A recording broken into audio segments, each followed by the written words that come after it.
شروع اللہ کے نام سے جو بڑا مہربان اور نہایت رحم کرنے والا ہے۔ بسم اللہ الرحمن الرحیم۔ گھر میں دولت لانے والی تسبیح نماز فجر کے بعد یہ تسبیح پڑھو۔ ہر کوئی پوچھے گا کون سا خزانہ ہاتھ لگ گیا ہے۔ محترم ناظرین، اگر آپ اس تسبیح کو فجر کی نماز کے بعد پڑھنے کا معمول بنا لیں تو انشاءاللہ کبھی آپ کے رزق میں تنگی نہیں آئے گی۔ اللہ پاک آپ کو اتنا رزق عطا کریں گے کہ آپ کی نسلیں بیٹھ کر کھائیں گی، لیکن آپ کا رزق پھر بھی ختم نہیں ہوگا۔ یہ وہ سچا عمل ہے کہ جو اس عمل کو پڑھ لیتا ہے ساری زندگی دولت میں کھیلتا ہے۔ بس فجر کی نماز کے بعد یہ چھوٹا سا وظیفہ پڑھ لینا، دنیا جہاں کی پریشانی، دنیا جہاں کی حاجت مراد منٹوں سیکنڈوں میں نہ پوری ہو تو پھر مجھے کہنا۔ آج وہ سچا عمل بتاؤں گا، آج ایسا طاقتور وظیفہ بتاؤں گا تمام دکھیاری پریشان بہنوں اور بھائیوں کو کہ وظیفہ پڑھتے ہی دنیا جہاں کی دولت بھی رب کریم سے مانگ لوگے، اللہ پاک آپ کی جھولی میں ڈال دیں گے۔ آج تک جو نہ مل سکا وہ انشاءاللہ ایک دن کے عمل سے مل جائے گا۔ وظیفہ پڑھتے ہی اگر تمہاری خالی جھولیاں دولت سے نہ بھر جائیں تو پھر مجھے کہنا۔ وظیفہ پڑھتے ہی اگر تم مالدار نہ بن جاؤ تو پھر مجھے کہنا۔ ہر حاجت، ہر مراد تمہاری انشاءاللہ منٹوں میں پوری ہوگی۔ دنیا جہاں کی پریشانیاں، تکلیفیں اگر وظائف پڑھ کے میرے بھائیوں میری بہنوں تھک چکے ہو، عمال کر کے تھک چکے ہو، اس عمل کو پڑھ لینا، ساری پریشانیاں دور ہو جائیں گی، تنگ دستیاں دور ہو جائیں گی۔ اور جو کوئی ایسا شخص کے جس پر لاکھوں کروڑوں کا قرضہ ہو وہ 15 سیکنڈ نکالے اور میرا بتایا ہوا یہ عمل کر لے۔ جس طریقے سے بتاؤں اسی طریقے سے پڑھ لینا،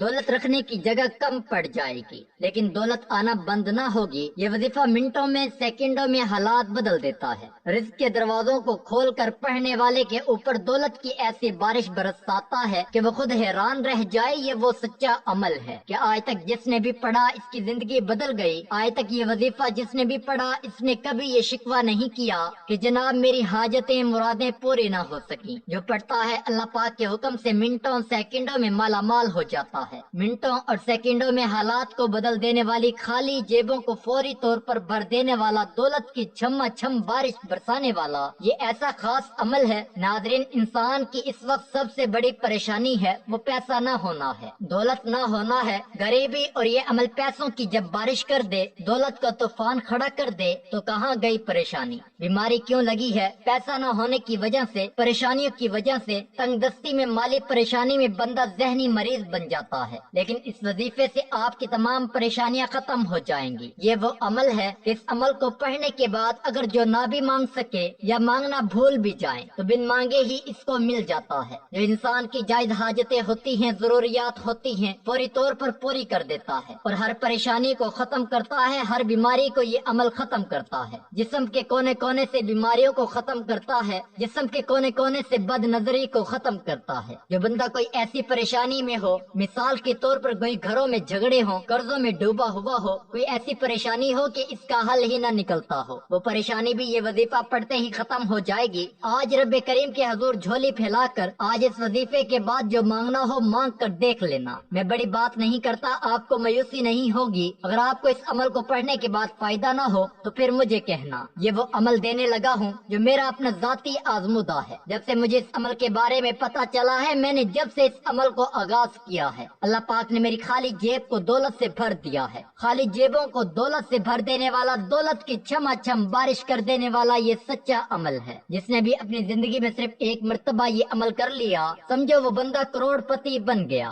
اللہ پاک کی ذات پر بھروسہ کرتے ہوئے یہ عمل کر لیں۔ دلوں میں وسوسے ہوتے ہیں کہ پتہ نہیں یہ جو وظیفہ ہے ہم پڑھ رہے ہیں یہ اثر کرے گا یا نہیں کرے گا، ہمیں رزق، روپیہ، پیسہ ملے گا نہیں ملے گا۔ دلوں میں وسوسے عمل کو ضائع کر دیتے ہیں۔ پورے یقین کے ساتھ اللہ پاک کی ذات پر پورا بھروسہ کرتے ہوئے آپ کو یہ عمل پڑھنا ہے۔ اپنے دلوں میں اگر وسوسے رکھو گے، اپنے دلوں میں اگر خیالات رکھو گے کہ پتہ نہیں یہ وظیفہ اثر کرے گا یا نہیں کرے گا تو پھر حاصل نہ ہوگا۔ تو کل کی اجمالی تعریف یوں ہے کہ اسباب و تدابیر کو اختیار کرتے ہوئے فقط اللہ تبارک و تعالیٰ پر اعتماد و بھروسہ کیا جائے اور تمام کاموں کو اس کے سپرد کر دیا جائے۔ حضرت سیدنا امام غزالی رحمۃ اللہ علیہ نے توکل کی تفسیری تعریف بھی بیان فرمائی ہے، جس کا خلاصہ کچھ یوں ہے۔ توکل دراصل علم، کیفیت اور عمل، تین چیزوں کے مجموعے کا نام ہے۔ یعنی جب بندہ اس بات کو جان لے کہ فاعل حقیقی صرف اللہ عز و جل ہے، تمام مخلوقات، موت اور زندگی، تنگ دستی اور مالداری، ہر شے کو وہ اکیلا ہی پیدا فرمانے والا ہے۔ ہندوؤں کے کام سنوارنے پر اسے مکمل علم و قدرت ہے۔ اس کا لطف و کرم اور رحم تمام بندوں پر اجتماعی اعتبار سے اور ہر بندے پر انفرادی اعتبار سے ہے۔ اس کی قدرت سے بڑھ کر کوئی قدرت نہیں، اس کے علم سے زیادہ کسی کا علم ہے ہی نہیں۔ اس کا لطف و کرم اور مہربانی بے حساب ہے۔ اس علم کے نتیجے میں بندے پر یقین کی ایسی کیفیت طاری ہوگی کہ وہ ایک اللہ عز و جل ہی پر بھروسہ کرے گا، کسی دوسرے کی جانب متوجہ نہ ہوگا،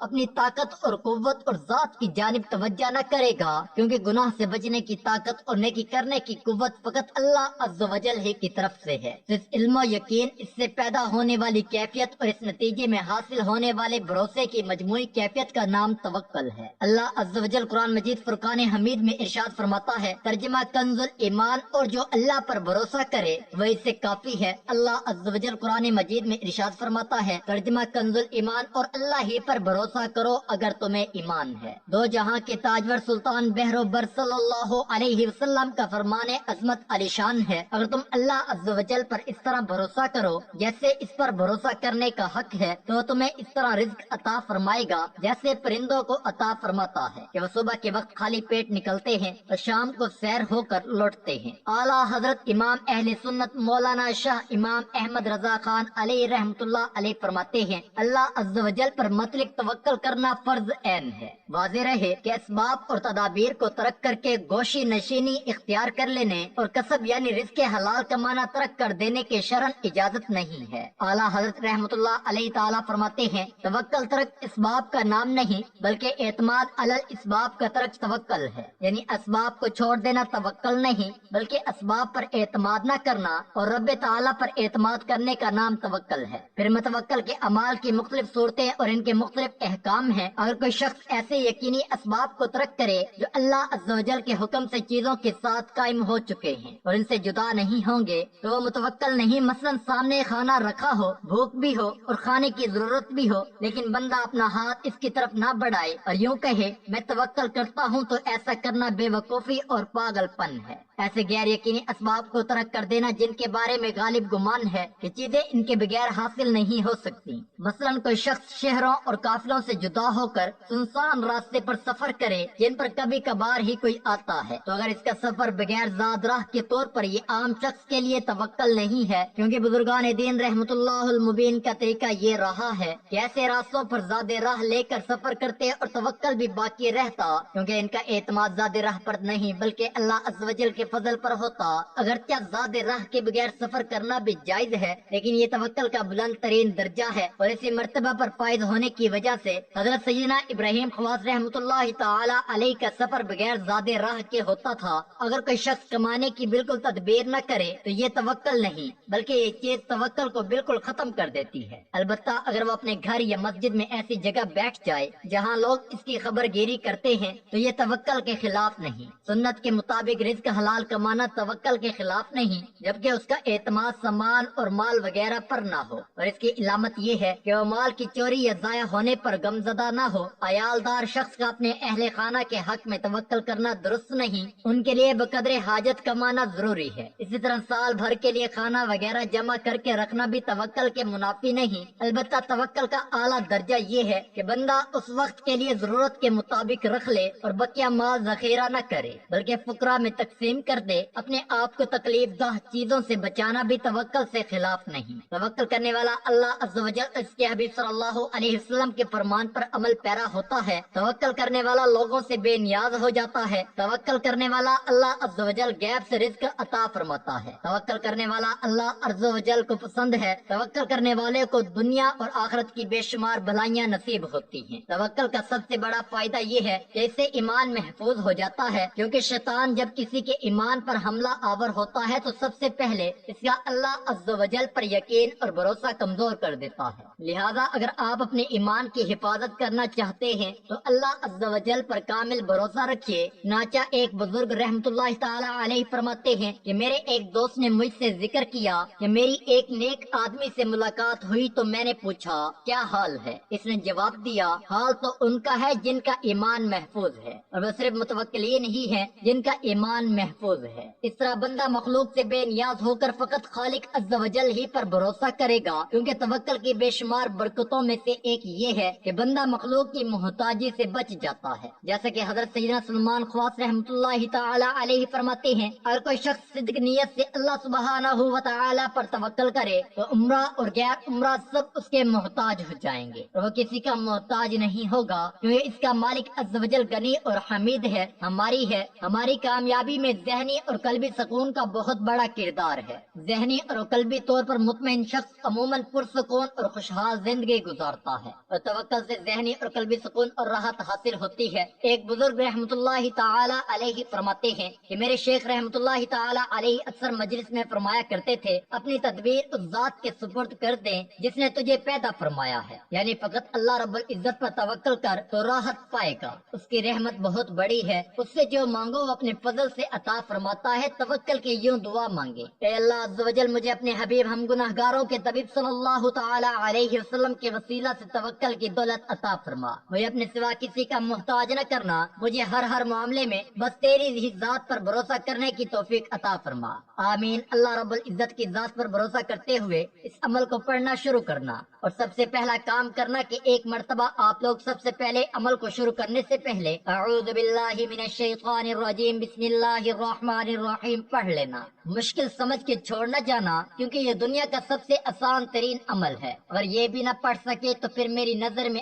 آپ لوگ کچھ بھی نہ کر سکے۔ اس کے بعد سب سے پہلے آپ نے درود پاک پڑھ لینا ہے، آپ کوئی سا بھی درود پاک پڑھ سکتے ہیں، درود ابراہیمی پڑھ لیں یا صلی اللہ علیہ وسلم پڑھ لیں یا صلی اللہ علی محمد پڑھ لیں، یا جو درود پاک آپ کو آسانی سے آتا ہو آپ وہ درود پاک پڑھ لیں۔ ایک مرتبہ میرے ساتھ بھی درود پاک پڑھ لیں تاکہ ثواب ہو۔ اللہم صلی علی محمد وعلی آل محمد کما صلیت علی ابراہیم وعلی آل ابراہیم انک حمید مجید، اللہم بارک علی محمد وعلی آل محمد کما بارکت علی ابراہیم وعلی آل ابراہیم انک حمید مجید۔ درود پاک پڑھنے کے بعد پہلا وظیفہ کمال کا وظیفہ ہے، فوراً سے پڑھنا شروع کر دینا، بڑا مجرب وظیفہ ہے یہ وظیفہ ہے۔ یا ذوالجلال والاکرام، یہ اللہ پاک کا جلالی نام ہے، یا ذوالجلال والاکرام۔ جب بندہ اس نام سے رب کریم کو پکارتا ہے تو رب کی رحمت جوش میں آتی ہے۔ رب کریم فرشتوں سے کہتے ہیں یہ کون ہے بندہ جو اتنے جلال سے مجھے پکار رہا ہے؟ رب کے فرشتے رب کے حضور آپ کا نام پیش کر دیتے ہیں، رب کی ذات کہتی ہے اے فرشتوں میں اس بندے سے بے حد راضی ہوں، اس کی جھولی میں دنیا جہاں کے خزانے ڈال دو، یہ مانگتا ہے اس کی جھولی میں ڈال دو۔ وظیفہ پڑھتے ہی دولت والے فرشتے اس عمل کو کرتے ہی دولت تمہارے گھر میں پھینک کر چلے جاتے ہیں، تمہارا گھر تمہاری دکان تمہاری جیب دولت سے بھر جاتی ہے۔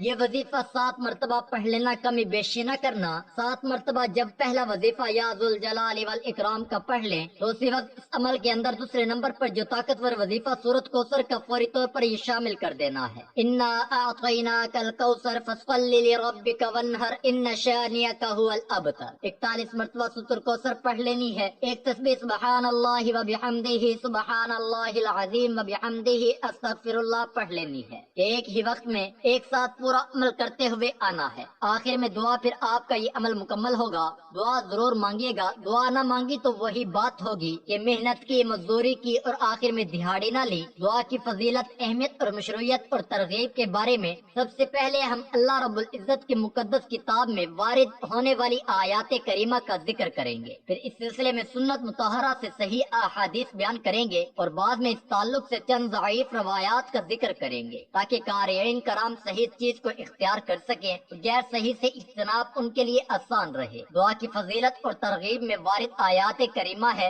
میں اپنے بندوں سے بے حد قریب ہوں، جب میرے بندے میرے بارے میں آپ سے سوال کریں تو کہہ دیجئے میں قریب ہی ہوں، ہر پکارنے والے کی پکار کو قبول کرتا ہوں۔ اللہ سے اس کا فضل مانگو، اللہ تعالیٰ سے اس کے فضل کی دعا مانگتے رہو، یقیناً اللہ ہر چیز کا علم رکھتا ہے۔ اللہ کو اخلاص کے ساتھ پکارو، اپنے دین کو اس کے لیے خالص کر کے اس کو پکارو، تمہیں اللہ نے جیسے شروع میں پیدا فرمایا اسی طرح تم دوبارہ پیدا کیے جاؤ گے۔ چپکے چپکے اس سے دعا مانگو، اپنے رب سے گر گڑاتے ہوئے اور چپکے چپکے دعا مانگو، بے شک وہ حد سے گزرنے والوں کو پسند نہیں کرتا۔ روزی اللہ ہی سے طلب کرو، بس تم اللہ تعالیٰ ہی سے روزیاں طلب کرو اور اسی کی عبادت کرو اور اسی کی شکر گزاری کرو، اللہ ہی سے فریادیں کرو، چاہے کافروں کو برا لگے، تم اپنے دین کو اللہ کے لیے خالص کر کے اسی کو پکارتے رہو، چاہے کافری مانے۔ دعا عبادت ہے اور دعا سے گریز تکبر ہے۔